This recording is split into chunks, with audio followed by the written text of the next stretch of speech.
Welcome, everybody. I'm Lisa Kember, and I'm the business development lead, and I head up mentorship at Sheridan College's entrepreneurship hub called EDGE. And we're so glad you're here tonight. For those of you who have just come in, this is an interactive session, and so we do prefer that you turn your cameras on. So if you're brave at all, please turn your camera on so that we can get to know one another and share a conversation. So I'm going to just start off by giving you a little bit of background about EDGE. Bear with me a second while I share my screen. So what you are joining in on is a Mentor Monday session at EDGE. We are the entrepreneurship hub at Sheridan College, as I mentioned, and we like to say that we're the intersection of impact and entrepreneurship at EDGE. And so if you understand what that means you're trying to make an impact in the world, and you're doing that through entrepreneurship initiatives. Before we get started, I do want to acknowledge that the land on which we operate is certainly the land that is land that sustains us, and it provides us with the necessities of life. And there were certainly people who went before us and have taught us the importance of joint stewardship, peace, and respectful relationships. And as we reflect on land acknowledgements, let us remember that we're all stewards of the land and of each other. And so I want to acknowledge that the land on which we gather has been and still is the traditional territory of several Indigenous nations. Since time immemorial, numerous Indigenous nations and Indigenous peoples have lived and passed through this territory. Sheridan College affirms it's our collective responsibility to honor the land as we honor and respect those who have come before us, those who are here, and those who have yet to come. We are grateful for the opportunity to be learning, working, and thriving on this land. So as I said, EDGE is a place where we merge the concepts of impact and entrepreneurship. And we're a pretty vibrant community with people from all backgrounds, all walks of life, lots of different initiatives that we're working on within the EDGE community. And we support people who want to make lasting change in the world. And we do that through entrepreneurship approaches to creating an equitable and sustainable world. And how do we do that? We do that through providing a context for people to learn how to support a triple bottom line approach that looks at people, planet, and profit. We offer mentorship and learning programs. We have an inclusive community, so people from all races, genders, backgrounds, and life experiences. And we bring that together and we learn from one another. We have a co-working space, and we offer some funding opportunities.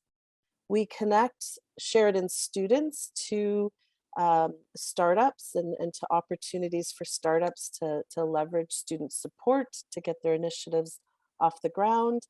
And then we have a number of community partners that we collaborate with in order to support impact entrepreneurs in the Halton and Peel region primarily, but also more recently digitally online. That means from all over. And in fact, Deborah's here today from New York City. So pretty excited about that. Glad you're here. If you're interested in finding out more about what we are doing, you're certainly welcome to follow us on social media. You can find us on Twitter, on Facebook, on Instagram, and on LinkedIn. And then, of course, we have our YouTube channel, and the recording from this session will be on the YouTube channel. So I want to introduce you to our guest for this evening, our mentor, as we call it. Cathy Nesbitt is somebody I have known for many, many years. In fact, I used to run a PR company, and one of the things I did, this is probably 20 years ago now, Cathy? Well, no, I guess it's less than that, because you said 19 years you've had the business, so it might be 18 years then. I don't know, but I ran a number of events called Publicity Idol. So we were kind of springboarding off the American Idol concept, where people could pitch their business, their venture for some publicity. And it was long before the days of pitch events in the entrepreneurship ecosystem. And so Cathy was one of our winners at one of those events. And so I've known Cathy ever since then. I've gone in and out of life with Cathy, but she is, well, she brands herself as a worm advocate, which I find amusing, which I'm sure we'll have some laughs about today. She's the founder of an organization called Cathy's Crawley Composters. It was established in 2002, and it's an environmental business that specializes in vermicomposting. That is indoor composting with worms and organic diversion. Vermicomposting is a leading edge answer to our organic waste problems. And we're going to talk about that today. Cathy's Crawley Composters. I'm sorry, it's not running off my tongue well today. Sorry, Cathy. Through her business, she endeavors to reduce the amount of waste going to the landfill. They recycle organic material by vermicomposting with worms and produce beautiful black castings. Castings are high-grade natural soil enhancer, one of the best fertilizers available anywhere. So if you're a gardener, you might want to get a vermicomposter. In addition to the red wiggler worms, we also offer worm workshops, complete vermicomposting systems, educational books and videos. And I know we're going to talk about all that today, right, Cathy? Through inspirational storytelling and an incredible sense of humor, Cathy has raised the level of awareness about environmental conservation. Her thought-provoking style of speaking inspires individuals to take action and do something. Over 75,000 students have seen her present, and she's spoken on vermiculture at provincial and national conferences. She's been featured in a variety of media, including print, television, and radio, and she's been the subject of a documentary called Squirm, the Cathy's Crawley Composter story. So without further ado, Cathy, welcome. Woo, woo, woo. Youpee. Thank you, Lisa. I'm excited to be here. I'm glad you're here. Yes, 20th anniversary of my Great Green Business. So I think we met when my hair was short like that. Yes, I do remember. And don't mind my cat. I don't know why cats like the Zoom room. So if you can see my little kitty. Awesome. So we want to hear a little bit about your journey. And I mean, you started almost 20 years ago. So 20 years ago, you know, those green people weren't, you know, as popular as they are today. So it must have been a tough slog. Tell us about it. Yeah, it was a lonely journey at the beginning. Well, not right at the beginning, because I was so excited. You know, when you have an idea and you're like, oh, this is going to change the world. This is great. Everybody needs this. Yeah. Newsflash, everybody that's watching that wants to be an entrepreneur or is already. People don't buy what they need. They buy what they want. You can make a note of that. So you may have something that they need. Just position your marketing so it's something they want. So they're like, oh, I want that. So tell us about the journey of coming to learn that.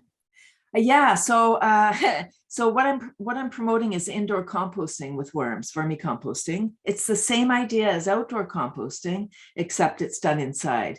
And I really started my business because in 2002, the landfill for the Greater Toronto Area closed, and we started exporting our garbage to Michigan, to the United States. So although we're the second largest country in the world, we couldn't find a place to site a new landfill. And 6 million people in the Greater Toronto Area, half live in condos, townhouses, space without outdoor composting. And my business is pre-green bin. So we didn't actually even have the organic collection program yet. And so we started to export garbage, 1,000 trucks a week. And in comes me and I'm like, oh, I have a solution. So I thought, oh, this will be great. This will be so great because people need like I just said, people need what I have. And then I would have a booth, I would set up, I would speak at different events, just trying to get the message out. And I quickly realized that people were afraid of worms, like I was before I learned about how wonderful this vermicomposting was. And so I was like, oh my gosh, how am I going to put worms in every living space if people are afraid of them? If you're afraid of something, you're not looking to that as a solution. So again, I hope you have your notepads and you're taking, I'm going to be dropping a lot of pearls, and just take what you want and leave the rest. It won't apply to everything. And I'm a laughter teacher too. So I do laugh a lot, and you can join me too. I'm getting my cardiovascular while I'm talking. Fun. Yeah. So I started to do that. So that I was like, oh my gosh, what am I going to do? So I started to do school workshops. And then I thought, okay, now I just have to wait 20 years until the kids have buying power. Yoop, I made it. That's funny. Thank you. Yes, laugh at my lame jokes anytime. And yeah, so that's kind of how it began. And it was a slog at the beginning, because people didn't know about this. And again, if you're afraid of something, you're not looking to that as a solution. And I have a psychology degree. And I'm meeting, because I'm fascinated by people, and I'm meeting all kinds of people who were traumatized as children, maybe in the schoolyard or after a rainy day, somebody chasing them around with a worm. Mm-hmm. And so if you get traumatized by something, again, you're afraid. So you're like, okay, yeah, not worms. And then when I say worms, they're like, la, la, la, la, la. You're not reading that article. I've had hundreds of articles, TV, radio, documentary. You're not listening to those podcasts. You're not listening or looking at that TV show. If it's about worms, you're flicking to the next channel or turning the page. Yeah. How's that for a beginning? Yeah, that's a beginning, but boy, you must have gotten pretty discouraged sometimes. Yeah, it was a little bit. I knew I was on purpose. I was like, this is why I was put on earth. I really believe that I was put on earth to be the head worm. Head worm. And it's so important. And I quickly learned that I started my business as a waste management tool, but in fast order, I realized that the worms are converting paper and food scraps, two of the things from the waste stream, and they're turning that into compost, into black gold, into nutrient-rich soil, so we can grow more nutrient-rich food. So it's solving another problem, right? Our food is broken. So I was like, holy cow, this is more, maybe the waste management part is the side benefit. Like maybe the important piece is our food, right? Like everybody knows somebody that has diabetes or, all these different autoimmune disorders that, right. Our system is broken, our food's broken, our water's broken, our air's, toxic. So our body is so resilient. It is a beautiful machine. Unfortunately, we're putting a lot of junk food in, and, so by fixing the soil, we're actually fixing the food. It's nutrient-rich food. Our nutrient-rich food, because when the food grows, the nutrients come out of the soil into the plant. If we take those scraps and do anything other than composting, we're robbing the soil of those nutrients. Wow. Yeah. So you come at this with such passion, and yet you must sometimes feel like you're pushing everybody uphill. Yeah. Yes. Yes. And, I'm an educator. So I do these events so that I can get to people. As long as I have people at my booth buying or not buying, of course, I would prefer that they buy, but if they're not buying, as long as they're engaged, asking questions about what I'm doing, at least I'm educating them. And then I can send them away with my contact. And then when they go to think about it, they can go, wow, I'm going to do that. And then they can get in touch. So, it's a process. I say it's about a 3-year sales cycle. So choose something that's a faster sales cycle if you need money right away. And I laugh, as an entrepreneur, I realized again early on, okay, I really want to do this. I believe I was put here for this. So I ebbed, right? I started by, okay, I'm going to sell worms by the pound. And then now I'm going to do workshops. So I get paid to go into schools. I get paid to do workshops. And then maybe I'm going to put a worm bin in the school, so I'm adding. When I started my business, I met a gentleman that was selling a sprout grower at my very first event. And I didn't know anything about sprouts or sprouting. And I started to use that product, and I used it for 10 years. It's my health plan. I still am using that product. In 2012, he said to me, hey, why don't you sell this sprout grower and the beans with your worm business. Oh my gosh, why didn't I think of that? Right? Selling a sprout grower food has to be easier than worms. A little bit, because people don't know about sprouts and why they want to eat them and how to do it. So more education More required. education. He saw you as the educator. Right. But at least it's something they can walk away with. It's not worms. Like if you're afraid of worms, there's no way I'm selling you at a farmer's market in 5 minutes. You're not going to be like, oh, I'm afraid of worms. All right, I'm in. I think it's a good idea, right? You're going to have to go talk to your partner. Multiple times and talk about it and think about it and Google right. it. Where the sprout grower, it's, kind of a faster, it was 25 at the beginning, it's 35 now. So it's kind of a impulse purchase where people can buy that.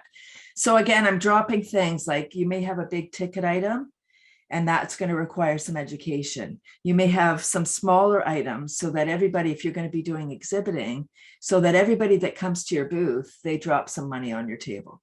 Mm-hmm. Right? By having little small items like my sprout grower. I also sell a whole variety of beans, right? $5, $6. That's an easy purchase. You don't have to think about that. You don't need to talk to your spouse. You can just, you can buy that on your own. Right? So have a variety of priced products. If you're going to be exhibiting, you can see I have a worm shirt on. It says "Worm Away Your Garbage," and my website is underneath. You're a walking advertisement. I'm a walking ad. And that was the gift from somebody when I first started my business, one of my mentors. She said, if you're going to be doing exhibiting, I suggest you buy t-shirts. You never, and I was doing, before COVID, I was doing between 100 and 200 events a year. So whenever I'm speaking, I'm wearing this. If I go to corporations, this is what I'm wearing. Yep, my t-shirt. So when people are looking at me, subliminally, they're getting my company information. And I'm not a fashion person. So I don't want to have to think about, watch out. I don't want my cat to disconnect us. Come on, behave. Oh, don't distract me. I'm on cue here. I have a script. Oh, I don't have a script. Shoo. Feel free to laugh along and don't take yourself serious. That's a big message that I want to give you. A big gift. Danny, do you want to ask your question? Can you hear me? Yeah. I hear you. Yeah. So what are your thoughts on like the Save the Soil project? Because I see that your company is devoted towards soil rejuvenation. I also worked in the past for a company that did similar stuff, except instead of using worms, they were using carbon, amorphous carbon, which is just like really, really small charcoal bits to rejuvenate the soil. So there's also like a bunch of projects like this. What are your thoughts on those kind of projects? And some of them say like a doomsday message, right? Like Save the Soil project, it says we're losing a lot of our soil's ability, nutritional ability, just because over time we're abusing it. We take it out, but we don't put anything back. It just goes into landfills and stuff. So what are your thoughts on that? Oh, thank you. Great question. I love those projects. And I think, sometimes when in the environment, because the messages are so doom and gloom all the time, saving the soil that's the one thing that we need to do, because soil is it's like a very small, like the topsoil, the nutrient rich soil is such a small little piece on top where we can grow food.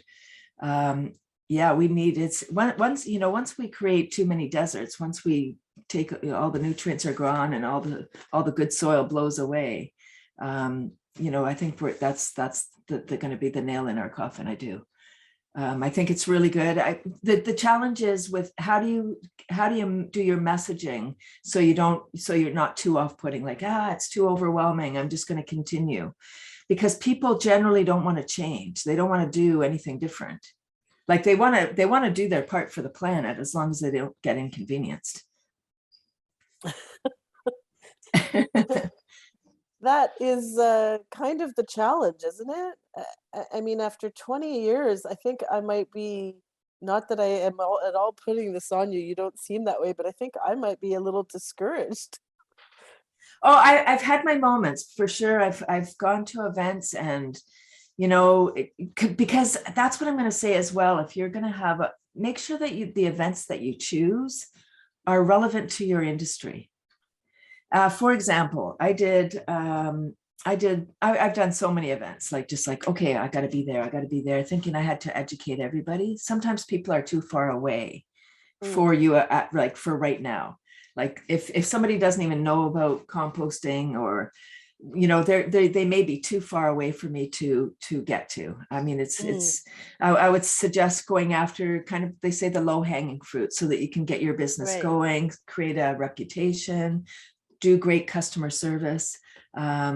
Yeah, so the low hanging fruit is like, so for me, I would do eco events. Farmers markets are good because those people, they have money for one thing. It's a luxury to be able to buy organic food. You know, it maybe is a little bit more expensive. It's our health and all of that, but not everybody is in the position to buy, you know, pay the premium price for organic. So for me, farmers markets are good because I believe that the people that go to farmers markets have, you know, they'll generally bring their reusable bags and their to-go cups, and maybe they carpooled there, I don't know.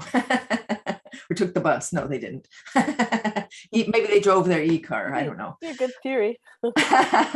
You know, so yeah, I think it's really important.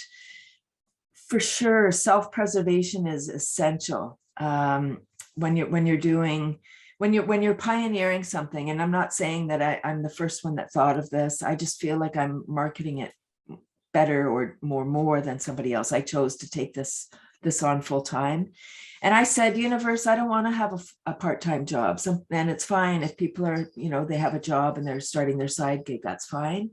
That wasn't me. I wanted to be all in. I said, I just want to do this because I felt like, for me, if I had that, if I had, say, a job and I was doing this at night and on weekends, then I wouldn't be fully committed.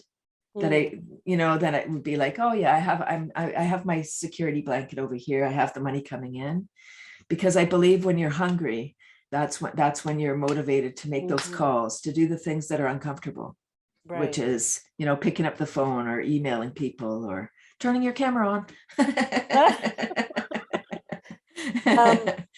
It is interesting that you raise that, because we have a number of entrepreneurs at Edge that, you know, just aren't in the position to be able to go full time, you know, and take 6 months to not have the money to pay the rent or whatever, however long their sales cycle is. Um, can someone be like, I mean, you can be hungry around passion, right? It doesn't always have to be just hungry as in creating Can't pay my financial bills. right. Like, we're not at all advocating for people to quit their job before they're able to. For sure not. No, get your ducks in order for sure. I'm only suggesting that sometimes we wait till everything's perfect, till the ducks are all in line. Oh, they're all in line now. I got to jump right now. Like, they don't stay in line. If you've ever seen ducks, they don't stay in line for too long. It's true. You know, like you don't wait for perfection is what I'm saying, because while the world needs leaders right now, we need entrepreneurs, we need people to start these super cool initiatives that are going to help the planet. We really need you. And it's hard, or not is hard, it can be hard. Find your people. I would say join a network of your peers, not competitors, cooperators, collaborators, people that you can work together.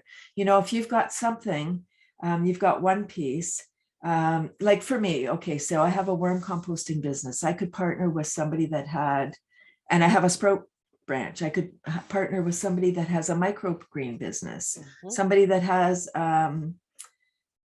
maybe they have a hobby farm, maybe they have, you know, a farm and they have a farm store. So I could maybe go and do workshops there. Like there's all kinds of things that we can do. And as far as marketing, I did choose media as my marketing strategy, because I learned, again, early on, 2002, there was a garbage strike. First of all, we started shipping our garbage out of the country. And then there was a garbage strike in Toronto, right? Summer, no point in having a garbage strike in the winter. Remember that. It's pretty stinky. right? And Toronto is one of those, they dub themselves world-class city. No one wants to come to a world-class city with a pile of stinking garbage. So, right, they needed to come up with a solution very quickly. While that was going on, I was, watching the news, and people were lining up for hours to drop off their garbage. And I was like, they don't compost, because if you compost, it takes the stink out of garbage. Right? You've got your recyclables, you've got your paper, whatever. That stuff doesn't smell. You don't care. You can stockpile it in your backyard or wherever, or, you don't have to worry. So I thought, I'm going to go on a road trip. So I sent press releases to the Toronto outlets. 5 minutes after sending a press release to the Toronto Star, I received a call from a reporter saying, thank you for your press release about vermicomposting. Can you come down to the Star after you go to the transfer stations? I wrote an article last week about composting and forgot about the apartment dwellers. Right? So I had a solution. So here's another tip for you. If you want to get media about what you're doing, the media is looking for stories that solve a problem, right? We had a garbage crisis. We had a garbage strike. So we were looking for a solution for our stinky garbage, the organics. I had it, right? If it has to do with seniors or children, they love those stories. So if you have something that solves a problem and seniors, children, very good, right? So something that's topical, you want to have a story that's right now that they can go, oh, this could go in right now because we're talking about this right now. 100%. Yeah. So from there, I went to the Star. It was a neat experience, going to the transfer station. I'm curious. And I called up my husband on July 18th, said, yay, I had my, what did I say? I was going to say my first article. I didn't know it was going to have more. So I said, yay, I got an article in the Star. And he said, oh, nice, or whatever he said. He said, I'm on my way home. I just got downsized. And I was like, so, right. The universe is a real trickster. I must say, what a joker. I never would have had the courage to start my beautiful, sustainable business if my partner was not gainfully employed. So I understand, Lisa, you were talking about, people are in different situations, single parents, all different scenarios. I'm not going to list a whole bunch, who you are today. Yeah. It's right. It's a lot. So I wouldn't have had the courage. And it was like, oh my gosh, my heart sank. I was like, oh my gosh, now we have no income and we're selling worms by the pound. Oh no. And here's another tip. I chose a business for some reason, or it chose me, where I'm selling worms. Worms are the workers. So once I sell, and they breed more than rabbits, by the way, they're just not as cute and cuddly to some people. So they do breed a lot. So when somebody is successful with their worm bin, their worms breed, and I meet people and they say, oh, my worms are doing so great. I gave some to my neighbor, sent some to my kids' school. And I'm like, stop giving your worms away. It's bad for my business. So I don't have repeat customers unless something happens. Because they keep going. Right. The 20-80 rule, like 20% of your customers, 80% of your revenue. Not so in a worm business. New customers all the time. Thank God for all this energy. About that. Right. Think about that. My brother-in-law had a coffee company, an organic, a beautiful organic, he ground the beans, all that stuff. But his customers were addicted to his product. Customers. Yeah. Yeah. I was like, I would like, Dave, you want to come and do this? Cathy. Yeah. I was like, Dave, you want to come and do this event with me? He's like, I don't need to do any events. People just come to me. Wow. So Danny's asking, or go ahead and unmute yourself, Danny. All right. So I was asking, are the worms that you're breeding, are they like genetically modified, or are they just regular worms? What are they exactly? Oh, thank you. Yeah, great question. Yeah, thank you. No, not genetically modified. They're red wiggler worms. There are thousands of types of worms. Only 4 have been identified as optimum for vermicomposting. You're looking for surface dwellers. So the worm that comes out when it rains, the nightcrawler, the Canadian nightcrawler dew worm, they're vertical feeders. So they're earthworms. The ones we use are also earthworms. I'll just compare the nightcrawler and the red wiggler. The nightcrawler lives outside. They live below the frost line, so they go 4 to 6 feet below the surface, come up at night to draw their food down into their burrow. The red wigglers only go 4 to 6 inches, so ideal to live in a container in our house, condo, school, wherever we need to have worms. And they have a different diet. The nightcrawlers outside eat mostly carbon or leaves, straw, that kind of material. And the red wigglers require both carbon and nitrogen. So the carbon inside would be shredded paper, egg cartons, drink trays, that kind of material. And the nitrogen is your food scraps, coffee, tea, pasta, rice, those kind of materials. Does that answer the question, Danny? Yes, it does. So I have a separate question regarding, so this is composting organic materials, right?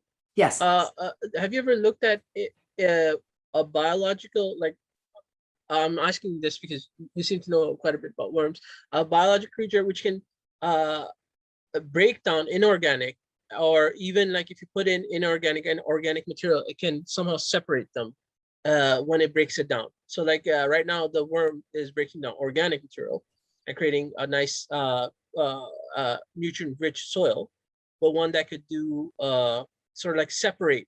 If I put in, I don't know, something like a piece of cardboard with steel staples, it would be able to break down also the steel metal in there as well over time. Would you have any knowledge about something like that, or something like that has that come across? So beautiful. I don't have knowledge on that. I know there's wonderful work taking place with different microbes, different worms that are breaking down plastics. Cleaning up oil spills. I mean, there's nature is an amazing creature, really. And we just need to look to nature for the solution. But I'm sorry, I'm not familiar. I really have been focused on, even people will ask me, can this be scaled up? And I say everything can. However, because we're using a live creature, a living creature, the conditions need to be just right. And when you add in the nitrogen, which is the fuel, I mean, when you have the carbon nitrogen together, traditional composting, conventional composting, is a heating up or thermophilic process. Worm composting is mesophilic or even temperature. And so when we add in all that nitrogen, and you may start heating up. And you also need to be aware of the acidity. So you need to balance that with, like in a home bin, it would be eggshells or calcium carbonate. You would balance the pH. So I say yes, it can be done. It's much more of a challenge because much more management is required. Yeah. Nabil, you were saying about styrofoam. Did you have a question? Hello, hi. Hi. No, I thought I heard about worms eating styrofoam, but I just fact checked myself real quick, but it turned out to be mealworms. Oh. Yeah, just another type of organism, right? I think it's in the States, there's large projects using black soldier fly larvae to break down organic matter. My question is, how do they prevent them from turning into flies? No, they must be modified in some way, no? I don't know. I'm not sure, but how cool. And black soldier fly larvae, or black soldier flies are really a beautiful fly. They really are magnificent. They have the sheen blue on. Anyway, we're not here to talk about that. Is there anybody on the call from the Social Impact Catalyst program? Just maybe raise your hand or indicate in some way. I would love to know what kind of businesses people are thinking about starting, or if they have questions. Started, perhaps. Or started. And you want to share what you're working on? Because I'm highly connected. Just so you know, 20 years. I've done a ton of networking. I'm on a board called Green Connections. We started out in 2009. I'm one of the co-founders, and it was a York region-based small business, triple bottom line, people, planet, profit organization. And during this cuckoo time, we've gone global. So during the cuckoo time. Yeah.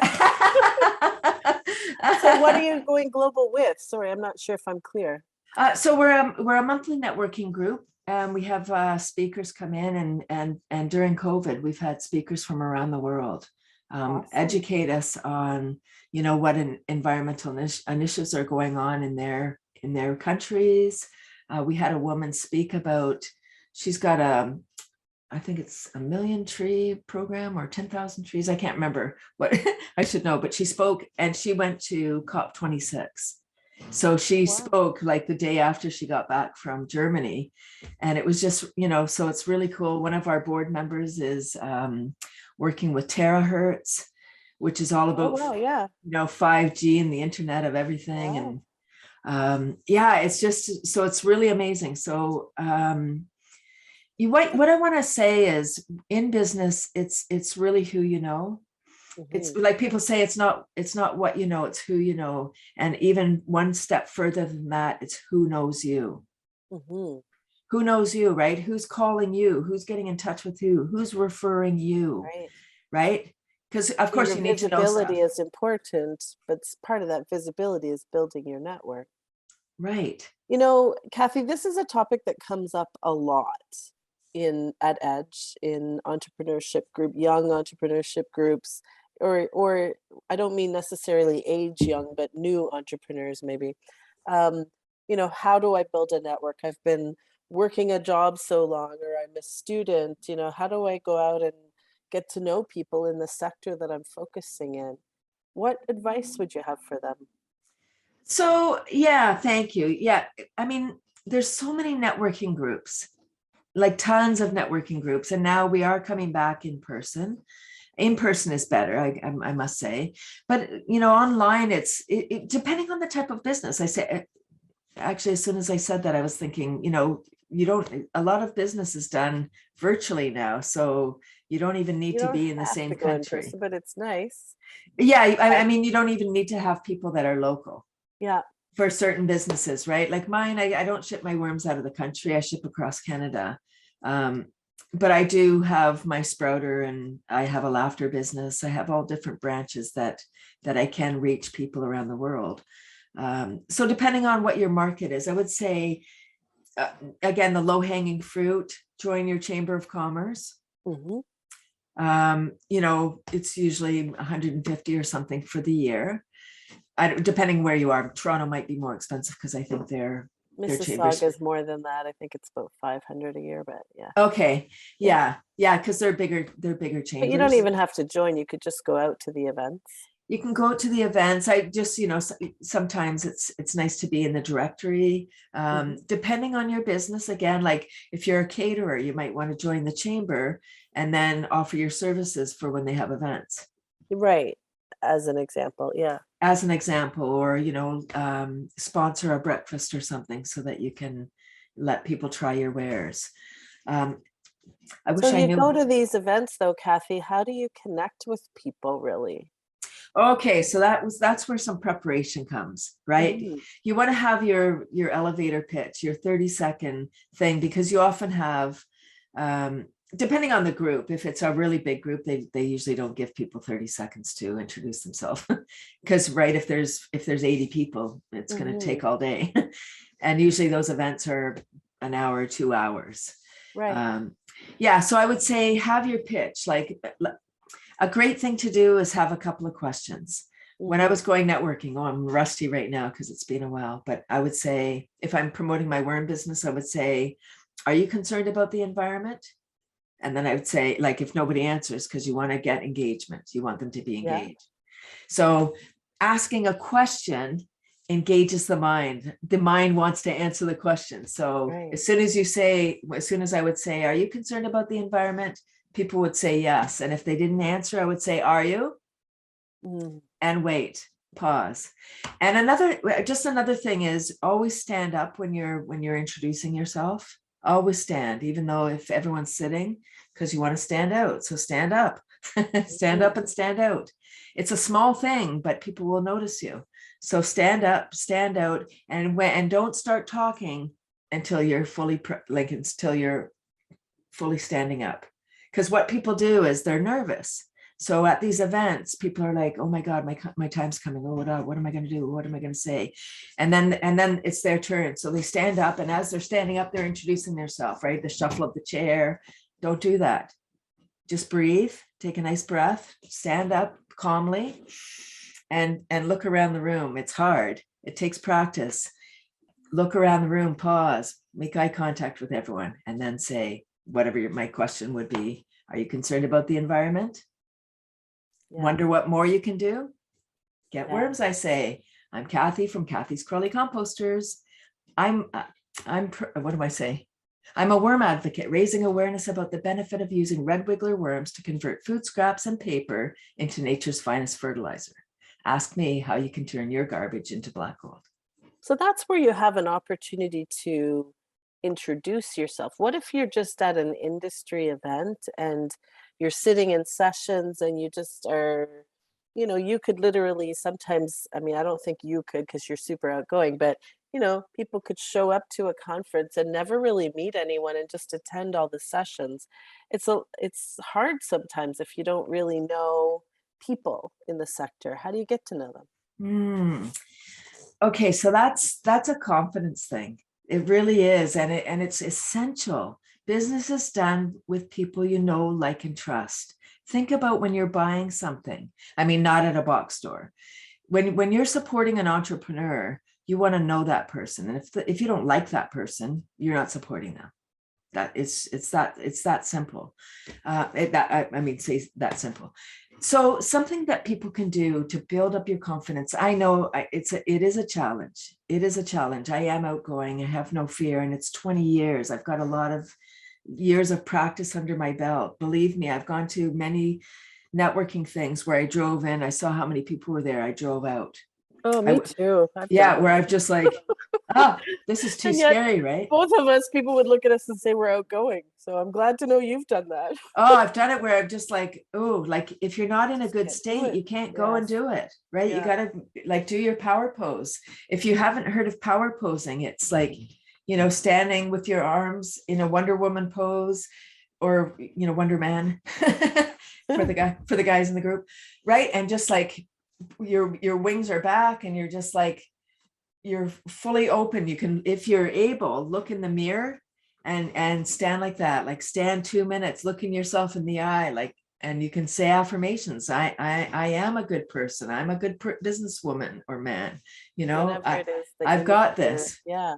Whatever you need to work on. And then when you go, have a goal. When you go to these industry, if it's an industry event, then they're your people. They're already your They would people.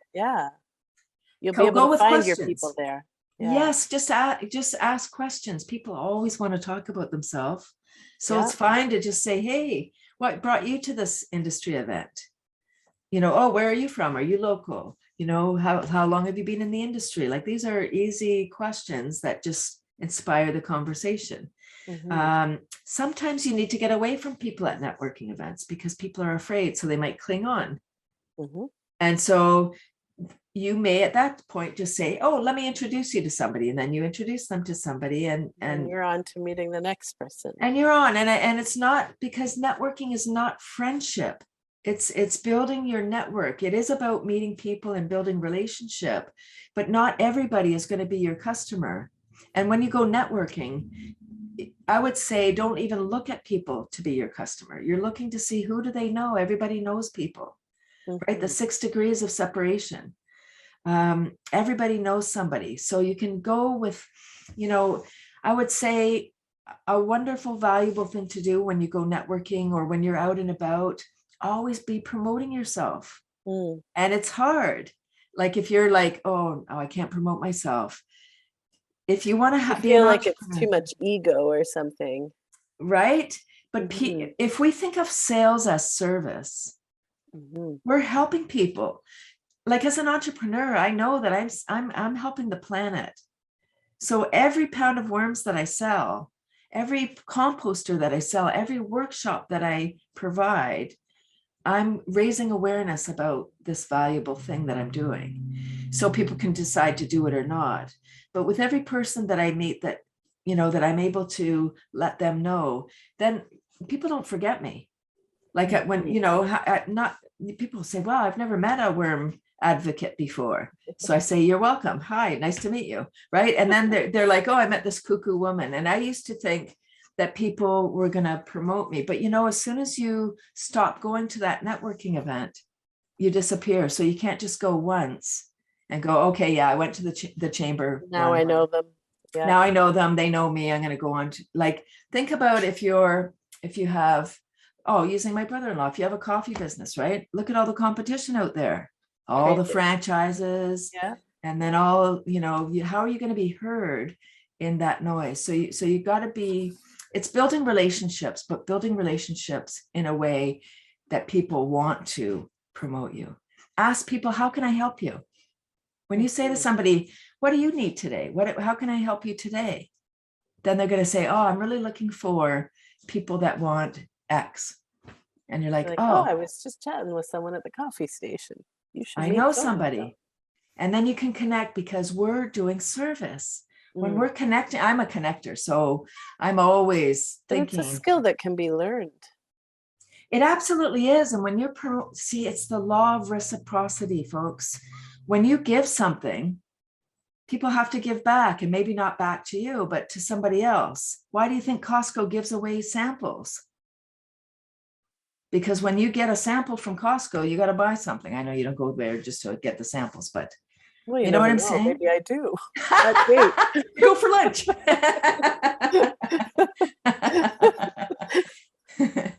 So, does anybody have questions? I don't want to hog the. I don't want to hog the mic. If anybody wants to ask, please. I'm here only for a short time. This is gold that I'm giving. It could be if you have questions like specific things like industry, I don't know that I can necessarily help you if it's not environmental or whatever, but or mental health. You could try. You know, I do. You know, So, all businesses are the same. That's what I want to say. We all need to market. We all need to sell. We all need to, you know, have a list. We all need to have a bookkeeping program. We need to have all of these things.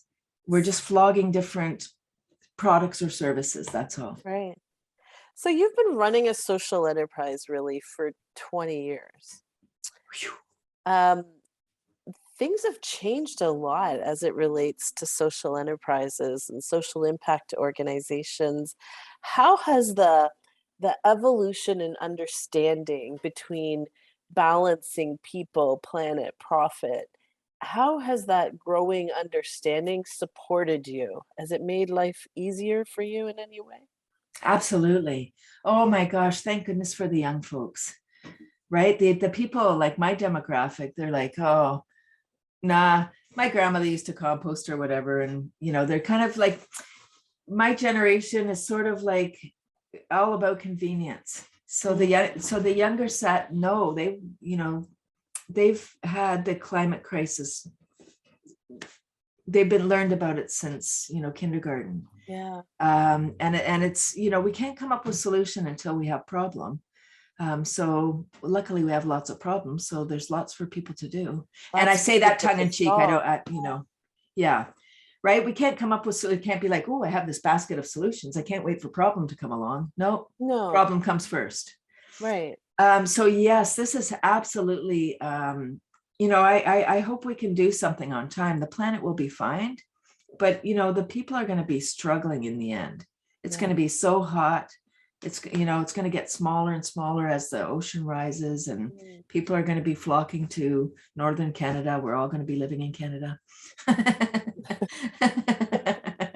Apparently, the way things are going. But that whole balancing act between wanting people to see the possibilities and the solution to the problem must be difficult to balance with, like, you need to make a profit. You've got to charge fair market value for what it is you sell.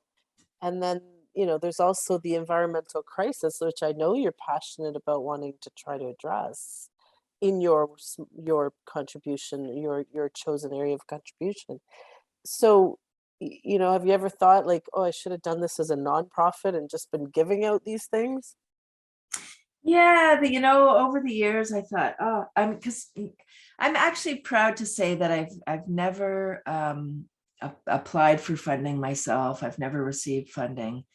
Schools have applied for funding and received funding and then paid me through that funding. Right. But I'm actually, I don't know, is it maybe a little bit of pride? I'm not sure. I don't really want to manage people. That's why I have worms. and I don't know. Assistant, didn't you say he's it's my husband. Yeah, I know. It's the two of us, right? We're a mom and pop shop, and I don't know. It's a great question. It might have been. I think now, if I was going to do it all over again, I may decide that it would be a lot easier to have a not-for-profit and be incorporated, and then have the funding, because it is a lot easier to get funding, to get today. It is for sure. Yeah. I'm pretty happy with how it's turned out. Yeah, I don't mean any criticism at all. I think you've done great. Now tell me, how did it work out with your husband? He loses his job. You're barely started. Well, it's an interesting story. Yeah, here's what happened. He was doing the web. He was the web designer at his company. So he said, "Oh, I'm going to have a web design company." Okay. Oh, that's a good idea. Uh-oh. Now you get two entrepreneurs. Yeah, two entrepreneurs. Now we really have no money. And here we are, two kind of opposite business, right? Worms and web.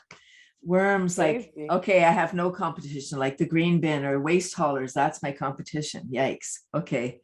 Not cool, right? Because people are convenient, right? Like, as long as they don't have to change anything, they'll do it. Okay. And there he is, they were in early 2000s, they were teaching high school students how to do web design, and there's templates and there's all right. So that was hard. And my husband's an introvert.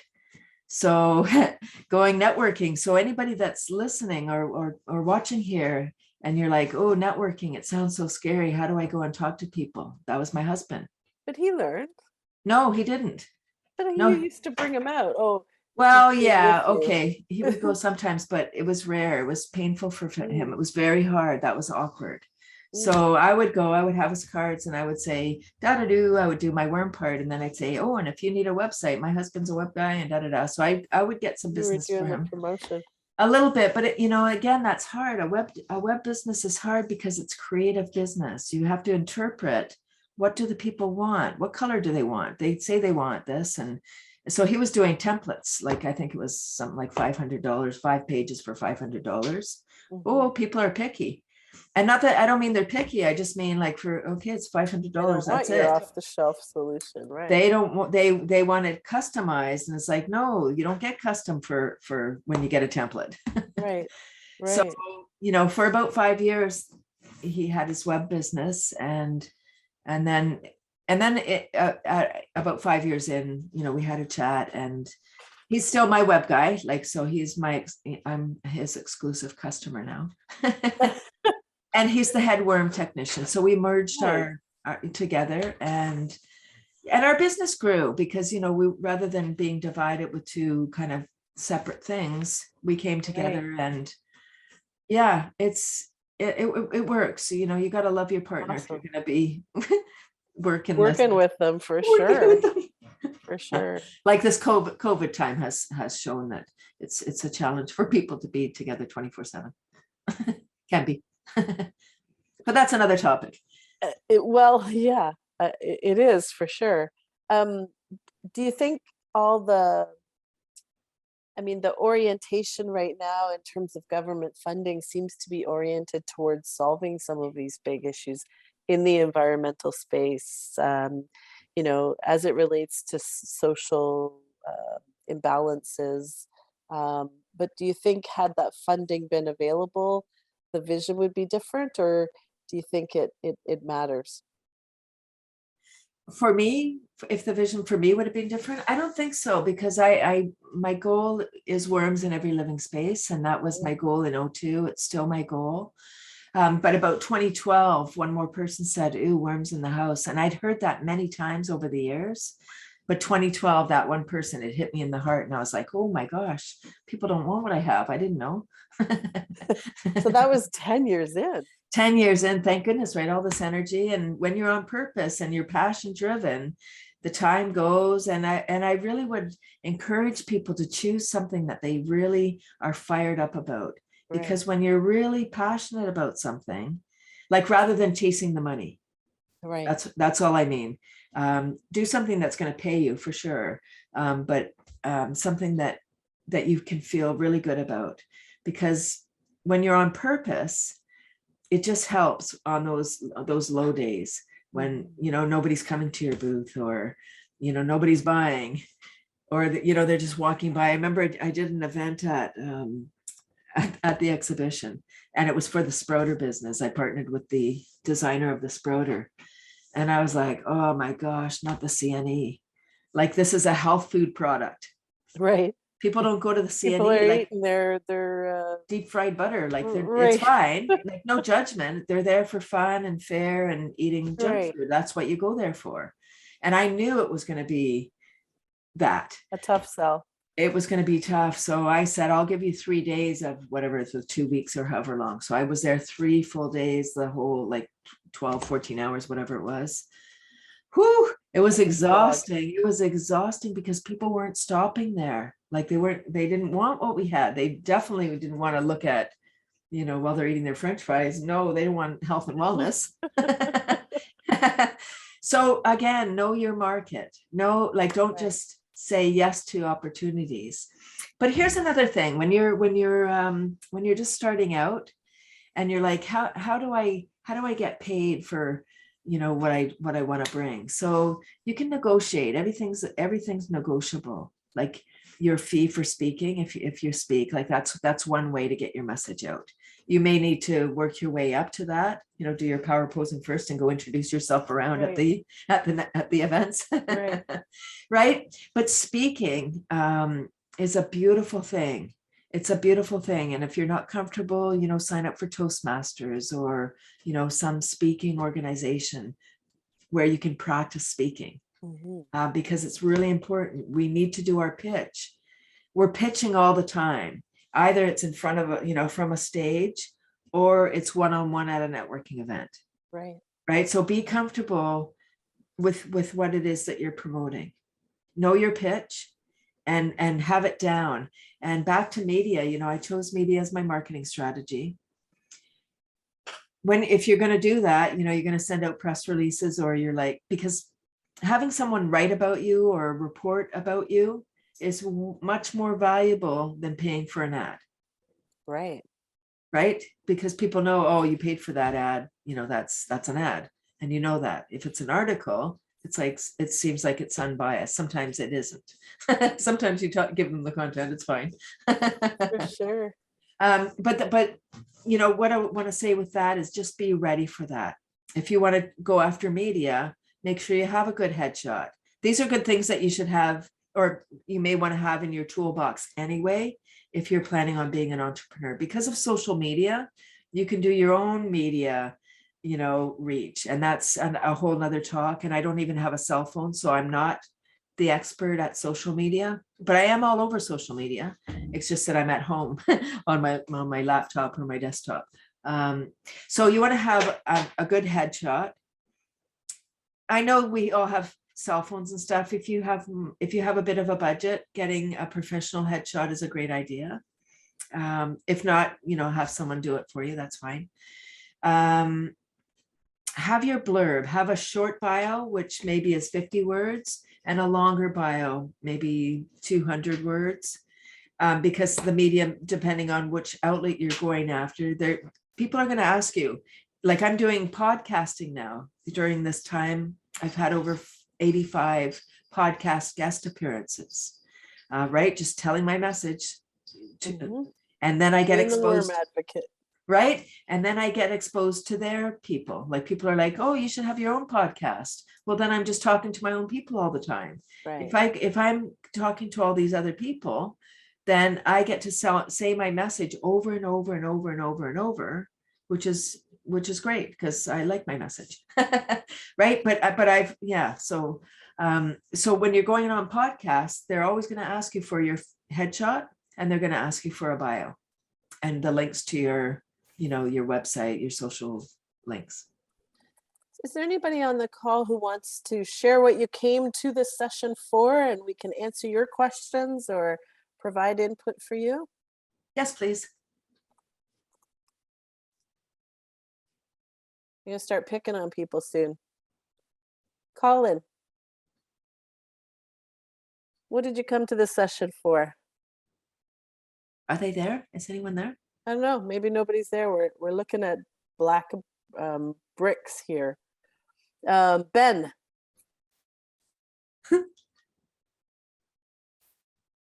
Got any questions for us, Ben? Han?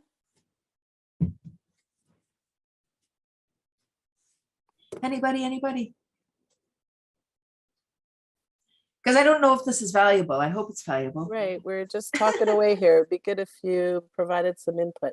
Harshiv? Oh, somebody went to Somebody unmuted. unmuted. Yes, Yay. come back. Well, we'll keep talking. Danny, you got anything else for us? Yeah, so my question was regarding you mentioned that now you already had a product, right? So let's say like I have an idea, not a product, right? You had the worms ready to go. Like you knew how they were going to be made, and it was a good product. And there wasn't in the market, there wasn't a lot of competition per se at the, because you said in those days not everybody was into composting and stuff, right? So there weren't a lot of other companies who could do what you do better, right?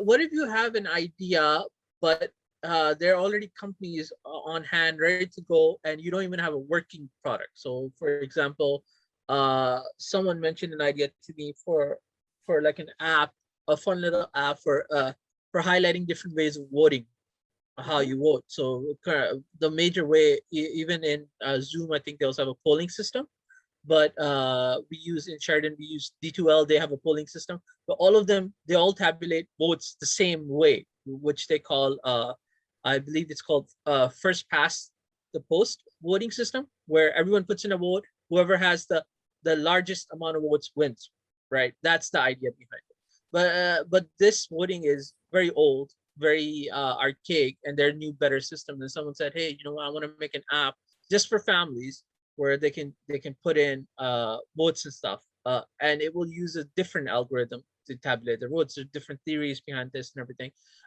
So my issue with that was, okay, if you're going to do that, there are already companies that can do that faster. If Google wanted, like they could take that idea and within like a day, because they have like millions of engineers and super smart people, they can have an app out there on 10 different platforms, even platforms we haven't even heard of, right? Just because they have. How do you compete in that kind of market when and how are you not discouraged from releasing your material and not having someone just rip it off and take it, right? A good example of that is like Apple iPhones versus Android. Android didn't exist, Apple did, but Android just had a strong team, so they were able to corner the market. Although Apple existed, they were able to come in and muscle them out. So how do you deal with something like that? So that's a challenging one. Technology, again, it's not my wheelhouse, but I would say if you have a lot of competition, look at what they're doing, look at their marketing. Like if that's what you want to do, there's no reason why there's not room for one more. How do we know when the market's saturated, right? You can have a better mousetrap, as the expression goes, even if it's not a mousetrap. So it's just, I believe it's just how you position yourself in your marketing, and know who your market is. Make sure you have a business plan. I'm not sure, we didn't talk about that at all, but just make sure that you know who are you serving, what is your message. I really don't know how you compete with the giants. I don't know how you compete with it. I mean, I was going against Waste Management, but I was kind of just a little fish with worms. Sorry, does that help clarify? Not really. Not really. No. So sorry, I'm not sure if I understood the question. I was slightly distracted answering other questions. Um, so if I understood you correctly, you're saying if you have an idea, but not like you don't already have a product, how do you go about like developing it first, whether it's tech or something else? Yeah, while promoting it at the same time. Another example of that could be like, so Elon Musk was able to pull out the Tesla, right? But if you Right. read about Tesla's news, they have like a lot of issues in terms of production because they don't have the whole automotive industry behind them, Right. right? Volkswagen, they were able to sell out, I think like what, 500 million cars, or was it 1.5 billion cars, and 500 million they had to recall. But they could do that because they had this huge automotive industry behind backing them up. Elon Right. Musk can't do that. He just doesn't have it. But when it came to Tesla, he had a lot of wealth from his other ventures, right? So Right. if you don't have that kind of wealth So and you're he trying to push worked out the a, marketing machine hard. yeah, Yeah. how do you beat someone like because even now, despite having his Tesla out there, right? Because he's Elon Musk, he's able to sell it. Let's face it, because he has that push behind it, right? But Tesla by itself, it doesn't really compete compared to other cars. Like if you Not look as at yet. No. Tesla from electric cars from other companies, you can easily argue they have something better, right? So if that's the case, then how do you compete as a small guy if you don't have a lot of wealth and you're trying to come into this market where other people can easily outbeat you, right? So I was just trying to wonder how would you overcome some challenge like that? I think you have to think more strategically, um, meaning like it's still a marketing machine that you'd have to work, but you might not work so much the visibility machine. You work the people who would back you. So you take your idea, you maybe develop some kind of prototype. I don't know if you remember, um, or if you've ever read the story of Research in Motion when they first were launching their BlackBerry product, which I know isn't as popular these days, but still is used at the enterprise level a lot for government. But it's certainly not a popular consumer product. But if you took the BlackBerry product, when they first came out with that, it was pre iPhone, pre Samsung, it was pre everything. They were walking around with a wooden uh, prototype that somebody had carved for them.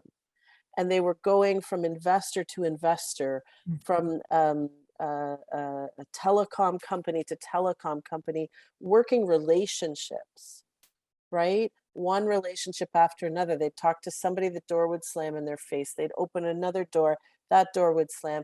They'd talk to somebody else, he'd say, well, we're not the right people, but you should be talking to so and so. And they just farmed it. If you go read the story of Mike Lazaridis, that's what he did.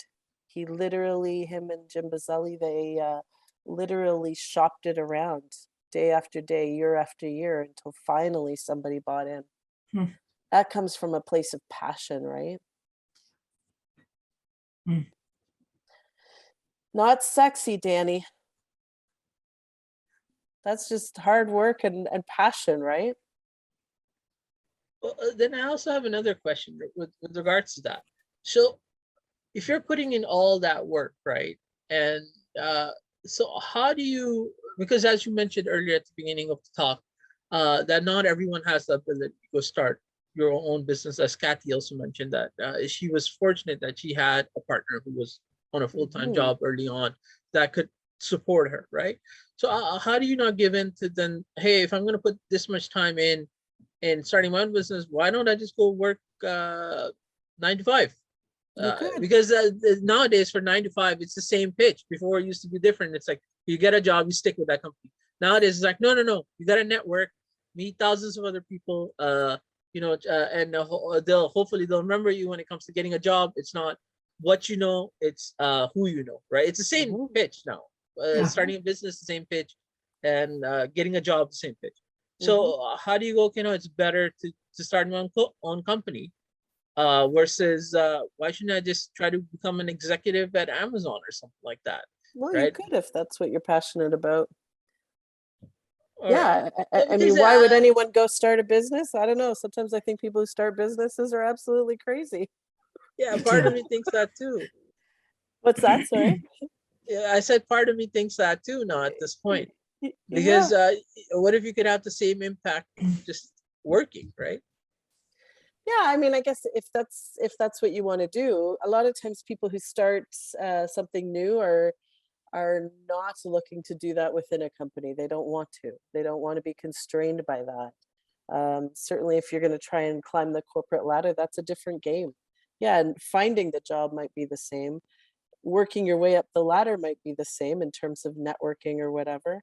But people who start ventures and are trying to address real problems in the world are typically not doing that within a company. They might end up selling that concept to a company, but they often have to go outside of a corporate environment to first develop the concept. So I think it really depends. I don't know what you think, Cathy. I don't mean to hijack your thinking. No, no, that's good.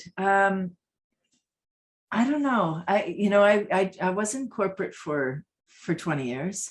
And Right. I thought that's all there was. I didn't know that being an entrepreneur was a choice, but I changed jobs every year. I need variety. I got bored. I just didn't have entrepreneurs in my family or in my circle. So I didn't know that it was an option until Mm-hmm. I did know, until I had this idea, and then I got injured at work, and there was an ad in the paper. It said, "Are you a woman to have a business idea?" So there was things that were dropped in my path that said, "Oh, maybe, oh, and I didn't know I could be a business owner. That's interesting." Mm-hmm. So for me, I kind of just stumbled upon being an entrepreneur, and I thought today I was hoping that people would have more questions, because I really was hoping to save some of the, like, share some of the lessons that I've had to save you the trouble. Like, Mm-hmm. oh, you don't have to go this route. Like, don't do this. Yeah. It'd be great if people would put forward their, whatever that is. Like, so I could really Yeah. talk to No, the Danny, it's a audience. great question because I've never Mm, actually had anybody ask me that. And I've been in the entrepreneurial space for my whole career. I have started a few companies myself. I will tell you, this last business I'm working on has been the hardest ever, mhm, partly because at this stage in my life, to start something new and to take the risks that it takes. I mean, you have to be pretty passionate about what you're doing to do that. Um, I have a young son now, so there's extra constraints on me in terms of, demands on the money flow in the household, and so it just changes things, right? So your risk tolerance can go up and down through the journey, but then I don't see it any other way. I have mm, worked corporate, but I grew up in an entrepreneurial family. I started my first business in my teens.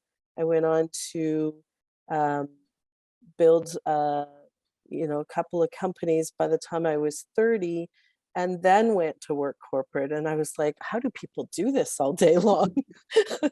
So, like, back to entrepreneurship as fast as possible. So, uh, it's an interesting question. Good point, though. and it's not for everybody, for sure. Being an entrepreneur is not for everybody. Hmm. You do have to be, maybe you could be an introvert, but you do have to be able to do your pitch. You have to be able to talk to people.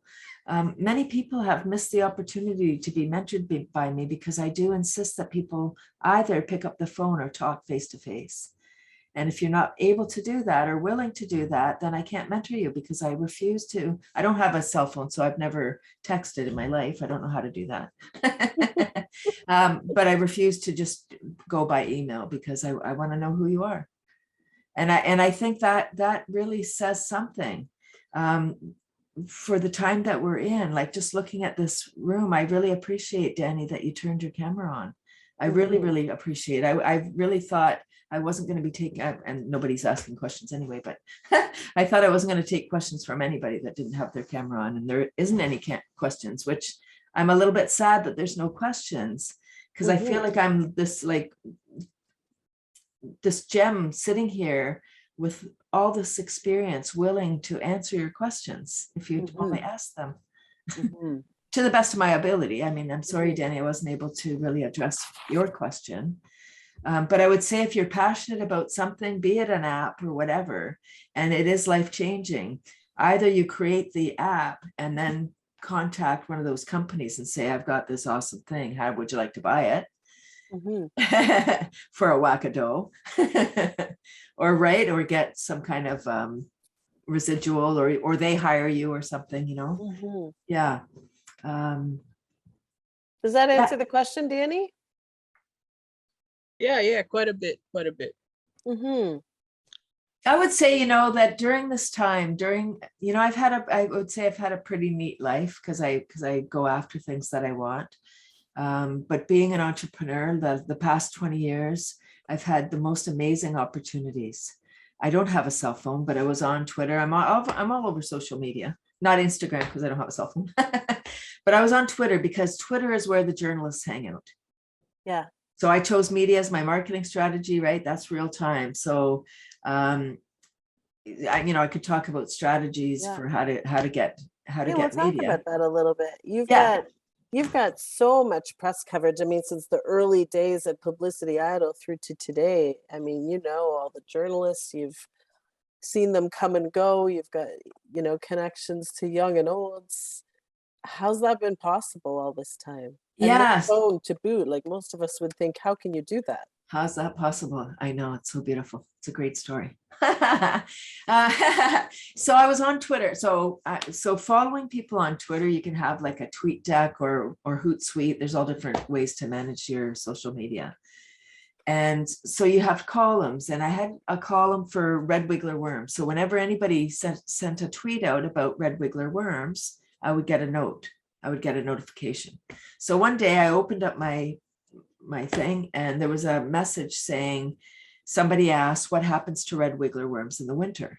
So with Twitter, you can go, you look at the profile. I know Twitter's an old platform. People aren't really using it now, but as an example, I imagine all the platforms, you can work them similar way. So you can go, you look at the profile. So there's this picture. It said, radio host, in Chicago. Fifth largest market in North America. Hello, Mr. Radio Host. And then I looked further. I went to his website, and he also is a writer for many garden magazines. So I was like, oh my gosh, this is a valuable question. So rather than, the whatever short little message I could do on Twitter and everybody seeing what I'm writing, I sent him an email. And I said, on Twitter, you posed the question, what happens to red wiggler worms in the winter? Here's what happens. I would love to be a guest on your show. Right? Because it's one of my favorite expressions is it's no for sure unless you ask. If you don't ask, it's no already. Right? We know this. Okay. So I said, I would love to be a guest on your show. That was a Wednesday. He wrote me on Thursday and said, how about Sunday? It was winter. It was January. What do you talk about on a garden show in January in Chicago? How about indoor composting? All right. So I had an hour airtime on Chicago radio that I didn't pay a dime for. Just a few minutes on Twitter. That's James, awesome. Did you want to say something, James? I saw your beautiful face for a moment. There you are. You're muted for a minute, James. Hey. Sorry, I was listening in the whole time. I was just driving. That's so why glad. I couldn't That's great. have my camera. I'm so glad. That's Thank great. you. So Thank you. I just wanted to ask for one quick question. How do you deal with rejections in terms of like in the entrepreneurial space? Because not every opportunity is gonna be accepting for a new idea. I just wanted to understand, like, because as an introvert, I'm like not very I'm not very capable of like speaking into a crowd or something like that. So I guess how do you deal with rejections type of thing? You get a thick skin. No, well, James, that's a Already great question. It really is a great question. And there will be rejection. Absolutely. You will get no's. And it is just a series of no's. The sooner you can get a no, the sooner that you can get somebody to say no, then you can definitively move on to the next one. If somebody keeps saying maybe, maybe, not now, not now, not now, then you're like, oh my gosh, are you ever going to buy? Right? So Lisa said it, thick skin. You really have to just believe in what you're doing. It's not for everybody. It's never going to be for everybody. You're not going to get everybody, and you don't need everybody. So know your market, like really hone in on who is your demographic. You know, do all those things, what that they say, you know, how old are they married, where do they live, kind of how much money do they have, like disposable money and all of that stuff. And would they be able, where they hang out. and where do they hang out? Mhm. Absolutely. Yes. What are you thinking about starting, James? I was thinking like more of a what do you call that? The thing is, so it's like my specialty is more computer hardware. So okay. I was thinking more of like a custom building type of thing. Mhm. But like I know that like it's pretty saturated now with how every I've seen like a lot of companies that start up as a computer building company. So I guess like I'm just wondering, like I think it's a good skill to have for like a corporate environment too. Like I know I'm not gonna be able to like get any like as much opportunity in the computer hardware like environment. So I just wanted to know like how do I deal with like rejections? So I guess I just gotta get as much experience as I could. Cathy, tell me, do you ever have days where you feel discouraged by somebody saying no? Absolutely. Yes. Yes, especially you know, a gig that I'm like, oh, for sure that this person's going to be in. And so receiving that no, depending on where you are, right? You really want to be grounded. You really want to have a good self-esteem and you know, build yourself up. You want to surround yourself with people that are going to build you up and support you. As an entrepreneur, it can be lonely, especially if you're working on your own. Yeah, so I'm a laughter yoga teacher now. So I do have a lot of tools, Lisa. That's a great question. I do have a lot of tools that help me to come back to myself. It's never personal, by the way. When somebody says no, it may even be just no for now, not right now. It's not personal. Not personal at all, but it's hard not to take it personally sometimes. Like, yes, I will just share, you know, I quite often talk about this publicly, that I've built a few companies. I'm working on number 4. I'm working part-time at Edge, so that's partly how I'm supporting myself while I build up the company. And you know, 4 times around, you'd think it would be easy, but it's not. It's like, in some ways it's harder now. I feel like, oh, I'm old, I'm out of date. I'm like, you know, I feel there's like more crap in my head in some ways than there was when I was younger. I'm post-divorce, so then I have all these like negative self-talk things that came from the things that happened going through that divorce, you know.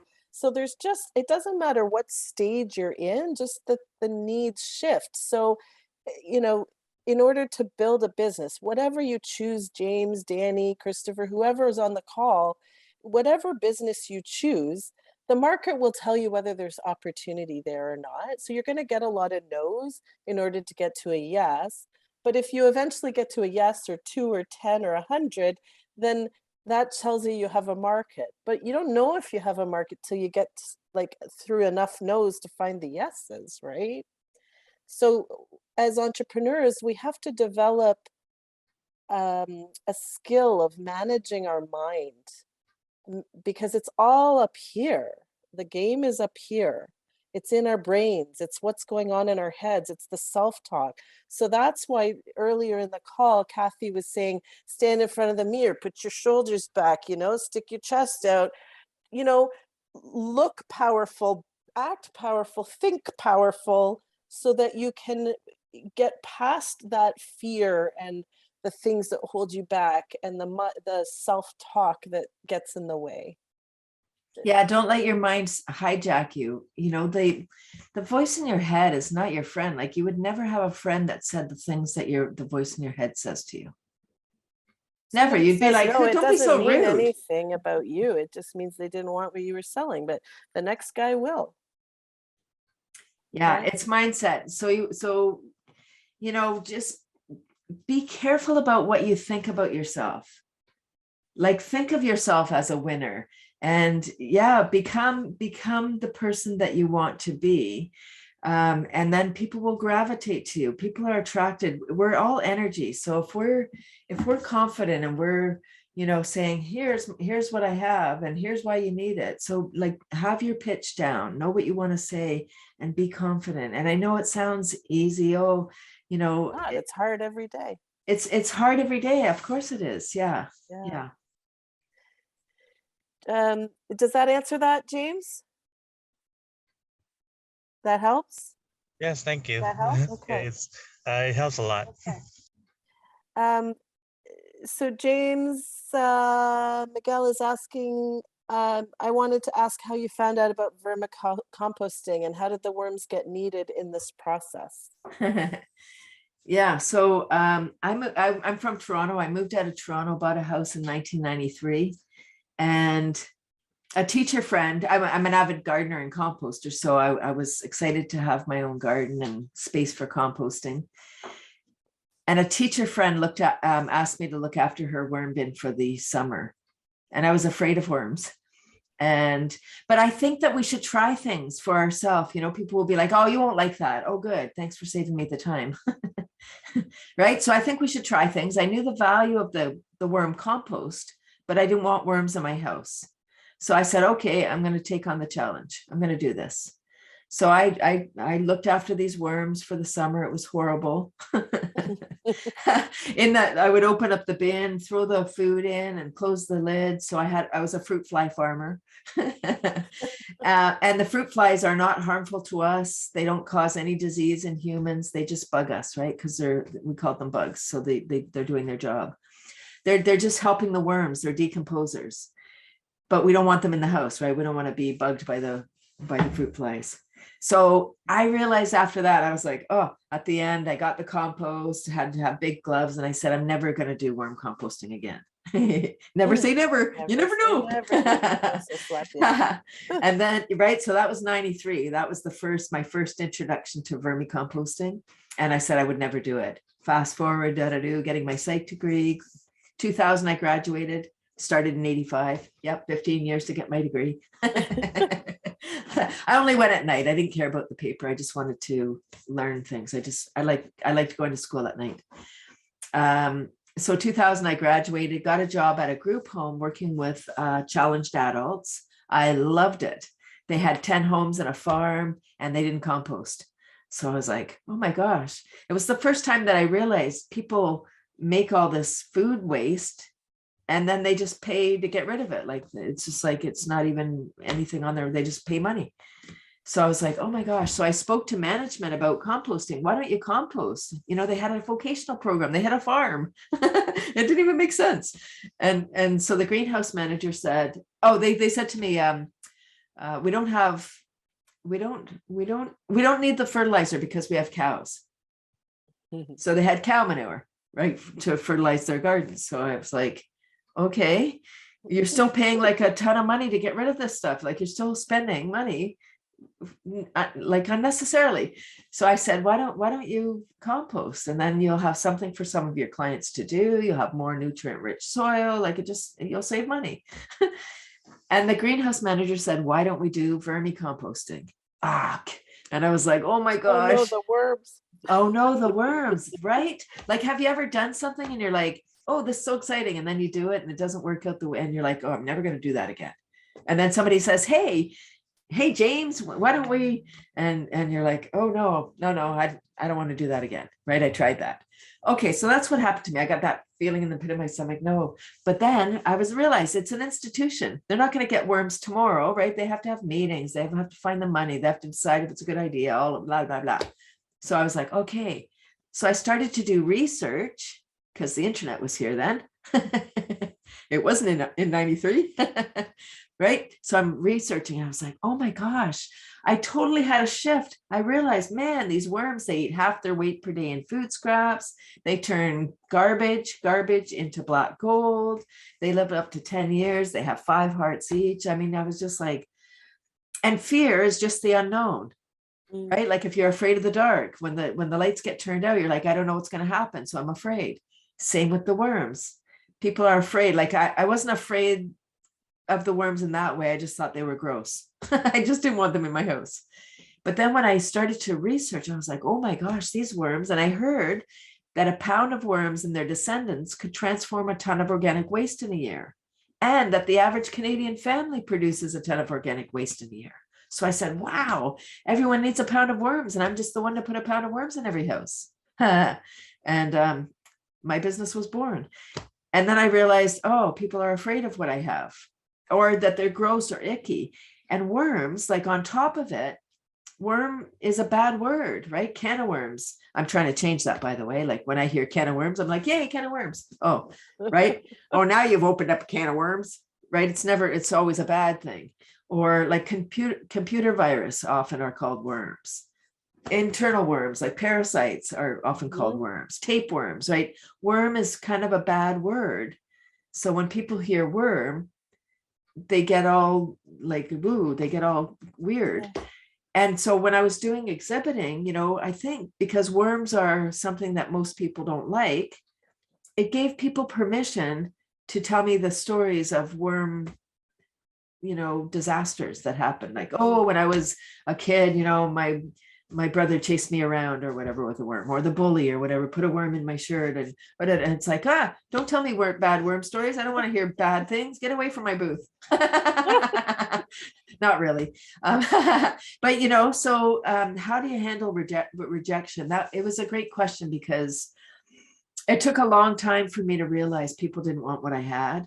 And 2012, I said, one more person said, ooh, worms in the house. And I was about to doff my mission, because I said, this is too hard. Like, I don't know why I care so much. Why do I care? I could just get a job. Why don't I just get a job and have a pension and have benefits and have a regular pay and not have to worry about where's my next sale going to come from? And the universe is a jokester. I said that already. And it's true. I really believe that the universe has a sense of humor. So I was you know, kind of already, I wasn't all ready to doff my mission. I say that kind of lightly, because I don't think you can go against what you were put on earth to do.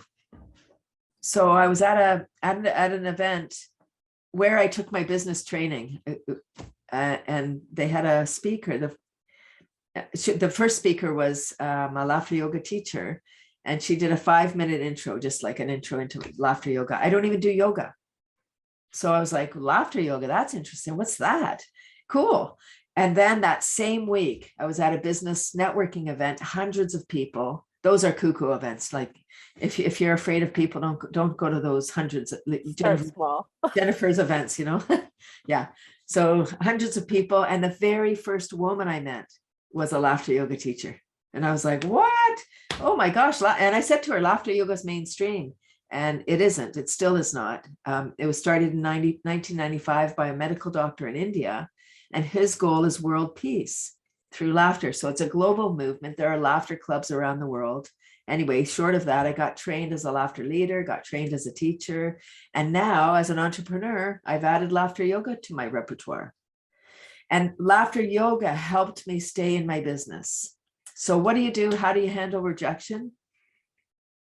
Start laughing, like take laughter yoga. Or well, I was going to ask that, because, you know, if somebody's got nerves, sometimes that, you know, they say move around or jump up and down or laugh. Yeah. Yeah, I do. Before I do any interviews, before I do any podcasts, before I do any speaking, I'll laugh. I'll just go and laugh for 1 minute. And it's not easy. If you want to try it, laughing for full on for 1 minute. Okay, take us through it. That belly. Right. So, well, laughter yoga is clapping and chanting. So it's just clapping with the meridians, like palm to palm. You're activating the meridians. So it's ho, ho, ha, ha, ha, smiling and chanting. and just moving around, and only adults need that. Children don't need the priming. That's just for us, you know, when we're in our head, we're like, oh, what? There's no jokes? Nope, no jokes or comedy. It's just intentional laughter exercises. So as a laughter leader, you know, I would take you through some clapping and chanting, and then just gentle movements, deep diaphragmatic breathing. And then we just get into the games like, oh, milkshake laughter. So we have our milkshake making stuff. We pour them together, yoop, yoop, yoop, and everyone's doing it. And then you drink it. Ah, ha, ha, ha. It's all imaginary. Right? There's a new product on the market. It's called Laughter Cream. It comes in a pump. How convenient. Take as much as you want. And as you take it, wherever you put it, you start laughing. Oh my goodness, that's Right? hilarious. And we totally get Yeah, out of your James. head. When you get in front of a potential customer and you're nervous, just laugh. Right. And then because what happens when we're laughing, we're not thinking about yesterday or tomorrow. We're totally present. We're not thinking at all. We're just laughing, and we're in charge of our own pharma when we're laughing. Dopamine, oxytocin, serotonin, endorphins. Sometimes people do drugs or drink or sex or have eating things, right, to get those chemical hits. And we can just laugh and get the same result. It's a beautiful thing. Versus when we're stressed, we're secreting cortisol. And when we're stressed, we're not breathing properly, right? Our brain requires 25% more oxygen than the rest of our body as an operating principle. So when we're stressed, like all the time, right, we are, because our amygdala gets triggered all the time. We don't even know when we're like, oh no, I'm fine, I'm relaxed. It's like, no, you're probably not. Unless you're doing deep breathing, you know, meditating, doing intentional things that you're calming down your body. So I'll give you an example. Like, have you ever lost your keys, phone, glasses, and you're flapping around? You're like, I gotta go. Where are my keys? You're not breathing, right? When we go into stress, blood, lymph, oxygen leaves our brain because we've gone into fight, flight, or freeze. All of those fluids are now going into our body, so we can, like, into our muscles, so we can, you know, escape, or we can fight whatever we need to do to get out of stress. And when we're in stress, we're not healing, right? We're not resting, digesting. We're in stress. So you're either in one or the other. You can't be in both systems at one time. And we need to get out of stress. So laughter really does bring us to the present. When I feel myself getting stressed, right, I'm a person, so things happen. I'll give you another example. Like when I'm driving, now we're coming back to driving around and stuff.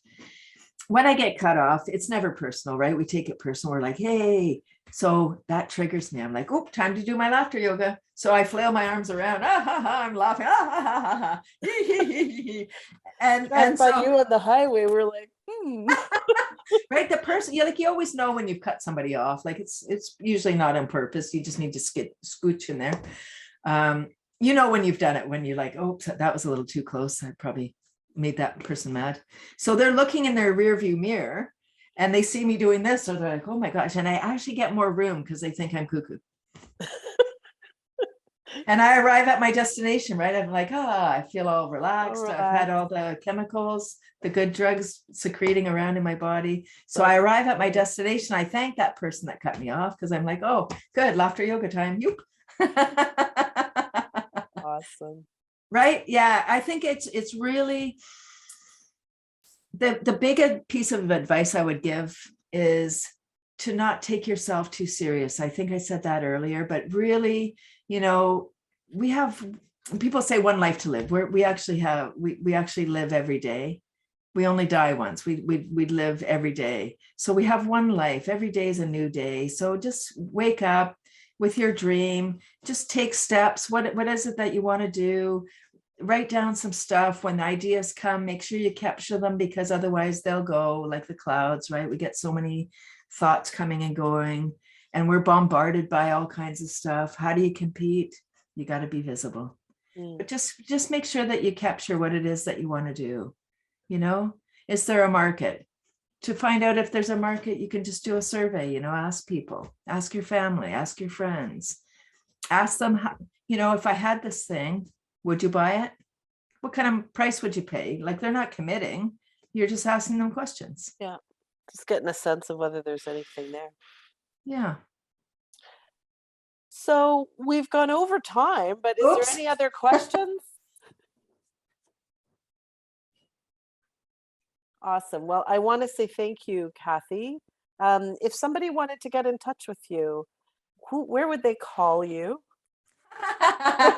Yeah, don't text me. I don't know what to do. I do receive odd automated messages that say they came from a phone, or it's a text message or something. I would like to invite everybody to my Tuesday laughter club. I actually have a free laughter yoga A club. laughter club. I love Yeah, it. How did they every find out about Tuesday. it? It's cathysclub.com is my website for laughter. It's 9:30 a.m. on Zoom, and 30 minutes of super fun self-care. As a laughter yoga teacher, I incorporate all kinds of healing techniques, tapping, like emotional freedom technique, brain gym, Eden energy, Qigong, all kinds of things. Laughter goes with everything. And my goal is for people to come to my club, feel great from laughing, of course, but also from these tips that I give to help people get out of stress. Again, not everything for everybody. You know, I give some things and it's like, oh, I don't like that. Good. Don't do that again. Right.